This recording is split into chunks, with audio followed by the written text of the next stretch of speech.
Hi viewers, కరోనాకు సంబంధించి నేను ఈ గత కొద్ది రోజులుగా ఇస్తున్న న్యూస్లో క్లియర్గా చెప్తున్నది ఒకటి. హెల్త్ ఇష్యూస్ వేరే ఏవైతే ఉన్నాయో వాళ్ళకైనా కరోనాకి అటాక్ అయితే వాళ్ళు కొంచెం ఇబ్బంది అవుతుంది. అందులో ఏజ్ కనుక ఎక్కువ కనుక ఉన్నట్టయితే అప్పుడు వాళ్ళకి సివియర్ అవుతుంది. అలా తప్ప నార్మల్ కరోనా అటాక్ అయితే ఏం కావట్లేదు. బట్ మెడిసిన్స్ అయితే తీసుకోవాలి, ప్రికాషన్స్ అయితే తీసుకోవాలి, జాగ్రత్తగా ఉండాలని చెప్తున్నాను. ఇప్పుడు భయభ్రాంతులకు గురి చేసే విధంగా న్యూస్లు ఇస్తూ ఉన్నారు. నేను తమ్నైల్లో పెట్టింది కూడా మీరు న్యూస్ చూడాలని, వీడియోలో చెప్తున్నది వచ్చేసి క్లారిటీ కోసం, మీకు ధైర్యం కోసం.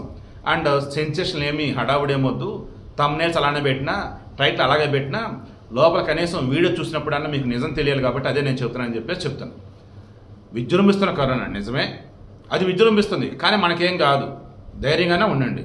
బట్ బేసిక్ ప్రికాషన్స్ అయితే తీసుకోండి. గుంపులుగా ఉన్నటువంటి జనాల చోటుకి వెళ్ళొద్దు. హెల్త్ బాగోలేనప్పుడు మాస్కులు వాడకుండా బయట తిరగొద్దు. మ్యాక్సిమం ఇంట్లోనే ఉండండి. వైజాగ్లో విశ్వనాథ్ అనే వ్యక్తికి సంబంధించి ప్రొపరల్ ఇంకా విచారణ నడుస్తుంది. ఆ మనిషి చనిపోయాడు. మూడు రోజుల క్రితం ఆసుపత్రిలో అడ్మిట్ అయ్యి ట్రీట్మెంట్ నడుస్తూనే ఉంది. న్యూమోనియా ప్రాబ్లం అని చెప్పేసి ట్రీట్మెంట్ నడుస్తున్నా, అకస్మాత్ చనిపోయాడు. ఈ లోపు మళ్ళీ చెక్ చేసినప్పుడు కరోనా అని చెప్పి తేలింది. కరోనాతో చనిపోయాడా, వేరే హెల్త్ ఇష్యూస్ వలన ఏంటి, రీసెర్చ్ నడుస్తుంది. ఇంకా వైద్య అధికారులు రిమైండింగ్ వాళ్ళు కరోనా వల్ల చనిపోయాడని చెప్పేసి డిక్లేర్ చేయట్లా. బట్ మనకు వస్తున్నటువంటి అప్డేట్ ప్రకారం ఏంటంటే అతను హెల్త్ ఇష్యూస్ ఉన్నాయి, ఇంకా తగ్గకపోవటువంటి తేడా ఉందని చెప్పి చెక్ చేస్తే కరోనా అని చెప్పి తెలిసిందే అంటున్నారు. బట్ ఎందుకైనా మంచిది, కరోనా వచ్చిన వాళ్ళు కొంచెం జాగ్రత్తగా ఉండండి.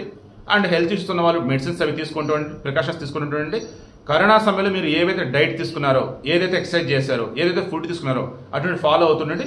బట్ రూమర్లు పట్టించుకోవద్దు, భయభ్రాంతులకు గురి కావద్దు, ధైర్యంగా ఉండండి, జాగ్రత్తలు మరవద్దు.